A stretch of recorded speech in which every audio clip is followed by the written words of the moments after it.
তেলটা জাস্ট দিয়েছি 1 মিনিট, তেলের যা অবস্থা, ওরে বাপরে বাপরে বাপরে, এ কি গরম, প্রচুর গরম। তো এই ডিম রেডি, আমরা ভেঙে দিয়ে দেখবো যে ডিমটা কি হয়। কারণ আমরা তো বাড়িতে সবাই ডিম খাই, দেখি কি হয়। আমরা ডিমটা ভেঙে দেখবো যে আমরা তো বাড়িতে হাফ বয়েল খাই, দেখি কি হয়। এই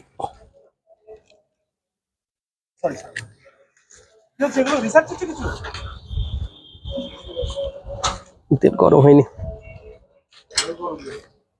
আরো গরম হওয়া দরকার ছিল। হয়নি হয়নি, তেল গরম হয়নি, দেখি তার কি হয়। তেল গরম হয়নি বলো জাহিদুল, পাস করো। দেখি এবার কি হয়েছে, দিয়ে রেখেছিলাম। এই দেখুন, বিশ্বাস করুন, এই দেখুন পুরো ডিম ভাজলে যেরকম হয় ঠিক সেরকম হয়ে গেছে। এই দেখেন পুরো ঠিক জাস্ট 2 থেকে 3 মিনিট পরে এসছে এত উত্তাপেতে। বাপরে বাপরে বাপ, না পাস করে দাও।